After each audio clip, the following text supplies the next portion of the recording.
Minister Pravin Gordhan says a strike at Eskom has been marred by intimidation and acts of sabotage. He says that petrol bombs have been thrown at the homes of managers and power stations. Vehicles have been blocking entrances, and workers have been dumping coal. In a briefing, he showed the pictures of vehicles that had been set alight. The unions involved in the strike, NUM and NUMSA, releasing a joint statement as Bungiwe was outlining. They say that there has been progress. There will be a new offer on the table at the Central Bargaining Council on Friday. We did ask NUMSA to comment. They were unavailable. Let's discuss now. I'm joined by Professor Sampson Mamphweli from Stellenbosch University Centre for Renewable and Sustainable Energy Studies, Energy Analyst Lillley, and Energy and Infrastructure Finance Specialist Ruse Moleshe. Thank you for being with me. Let me start with you, Professor. This security situation that has been outlined today, exacerbating the situation. So we're in stage six, and it clearly makes the outlook worse in coming weeks and months, possibly years, if this is correct, and these are the levels that workers, the levels of violence that some workers are resorting to. Yeah, good evening to you and the viewers, and thanks for having me. The strike actually made the situation quite worse. Remember that when the strike started, the system was already constrained. There was about 14,000 megawatts that was out due to breakdowns, and because of the strike, we then saw from the Eskom media briefing this morning that an additional 3,600 megawatts went off. And the strike is also making it difficult for people, for Eskom workers and contractors to go and maintain the 14,000, the 17,000 megawatts odd that's out due to a number of problems. So it has just exacerbated the problem. The challenge, the biggest challenge that we're facing here is the aging infrastructure that has not been properly maintained. And Eskom went into the details today in the morning. I like the fact that they gave the details that they have not been giving in the past. In my view, some of these power stations, we shouldn't be making too much effort to wake them up. We need new generation capacity online as quickly as we can. I don't think, I mean, if you look at some of the challenges that Eskom is experiencing, some of the components in these old power stations have basically become obsolete. So basically, you've got components that even the original equipment manufacturers are no longer manufacturing. That tells you that the systems have been neglected for quite a very long time, because for us to get to that level, it takes quite a long time. All right, Ms. Moleshe, one of the questions that people are asking, so I'd love to address it, is Eskom hiding behind this industrial action, using it as an opportunity to really reduce power on the grid? Or is it fair enough that, I mean, if 90% of workers at one power station aren't coming to work, obviously you're going to have an exacerbated situation. But remember, we were constrained before this strike began. Thank you for having me. Good evening to the viewers. The situation, obviously, as you mentioned, had been constrained before this problem that we're seeing. So I agree with the professor that this strike is obviously going to exacerbate the situation. For instance, if you look at the Metupi power station, the 2 units being out in addition to the unit 4, which had problems previously, that's 50% of capacity not being online. So if there is no one who is able to resolve that challenge, obviously that becomes worse. Whereas if the workers were available, they will at least be able to work on maintenance, identifying what the challenges are and resolving the problem. Mr. Lillley, your comment on the briefing that we heard, and of course the security situation is of great concern. The Minister outlining that managers are being intimidated. There have also been unsubstantiated reports that some managers are involved in the industrial action, and surely that would require very strong action from Eskom once this is all resolved. Good evening. Thank you for inviting me to your show. Good evening to all the viewers. Look, obviously, we need to get to the bottom of who is involved and at what level. The problem with intimidation is that people act out of their usual norm because they feel threatened if they act in the way that they want to act. They feel that they are forced to act in another way.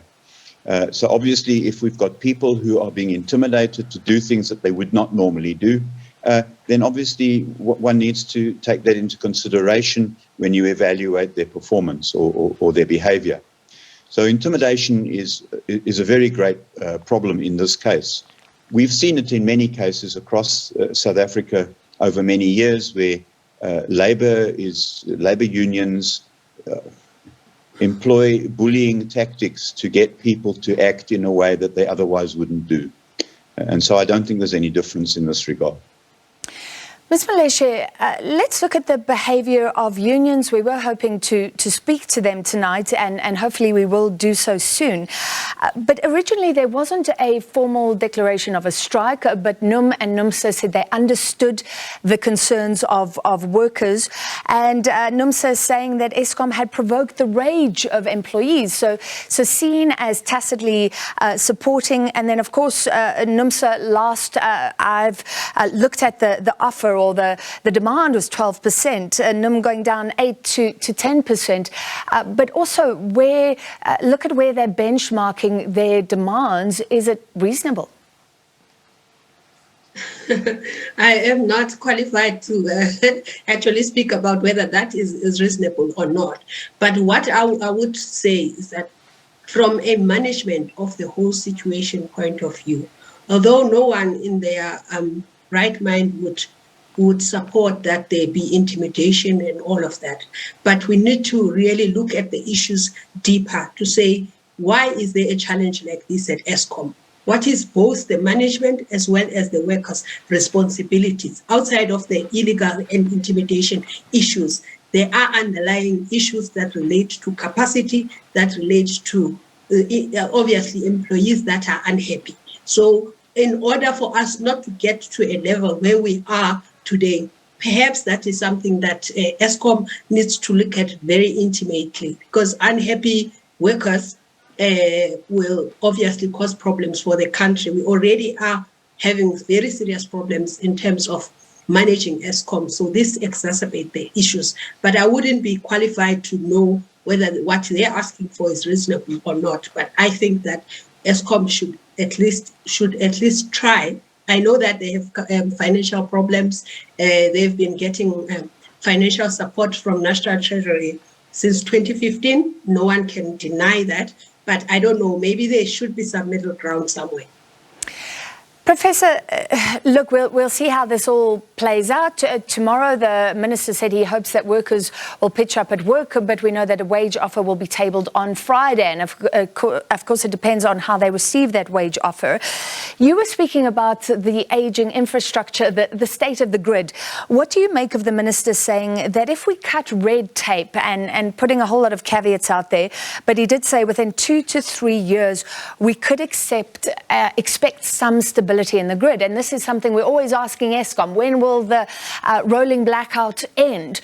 So this timeline of 2 to 3 years, what do you think of that? So the timeline of 2 to 3 years is actually correct. So government has put in place various measures. They've tried to cut red tape. We are allowed now to generate up to 100 megawatts without a generation license, without even a power purchase agreement. Because in the past, NERSA would want to see those, and the NERSA process was quite a long process. So that was one of the red tapes that government has cut. And through that kind of a program, and NERSA has registered about 1,400 megawatts that could come live in the next 2 years or so. Eskom themselves, they have worked on their wheeling agreements, kind of process, so that they make it easier for people to connect through the grid.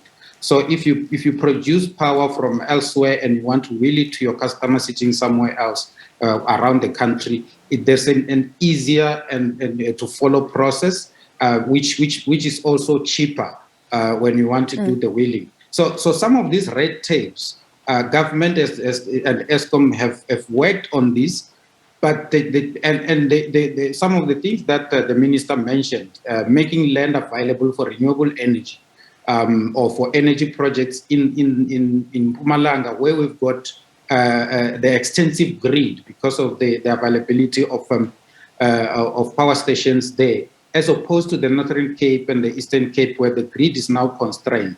So there's a whole range of things that government has done and Eskom has done, for which we will see the fruits come bearing in the next 2 to 3 years, because just to build a plant itself, a renewable energy plant, it will take you about 2 years. So I agree. So this with the gives, minister Professor, that, forgive me for cutting in, we're running out of time. So this gives us a good timeline, and you're speaking positively. But I want to throw in this final question. Surely if Eskom now has to deal with this security issue, and the minister talking about plans in place to put in these different levels of security, that could set the time frame back, and that could lead to more costs for consumers in the interim. Do you agree? Yeah, the issue of security is quite problematic under the current situation, where workers are unable to go to work due to various aspects. I mean, that is linked to the current industrial action, which is not even legal. I have deep sympathy for workers, for Eskom workers, and any worker for that matter. But we must condemn violence and issues of intimidation. Those issues are going to be resolved. And going forward, we need to be looking at what is it that will be done or that can be done to open up the electricity sector, so that we bring in things such as competition, and then it lowers the price of electricity. The unbundling of Eskom, that process needs to be fast-tracked. There are other measures that Eskom we can bring on board as a country, and Eskom as well. We can start with a rolling out demand-side management, something that Eskom did very successfully in the past, and we ended up saving quite a lot of electricity and lowering the pressure on the Eskom grid. There's quite a lot of other initiatives that can be done within the 6 to 12 months that can ease the pressure on the grid, so that we don't move to stage 4, stage 6 load shedding and some total blackouts in the future. All right, thank you very much. I wish we could chat further. Our time cut short because of that briefing, but we really appreciate you guys all joining us tonight. Professor Sampson Mamphweli from the Stellenbosch University Centre for Renewable and Sustainable Energy Studies, Energy Analyst Lillley, and Energy and Infrastructure Finance Specialist Ruse Moleshe.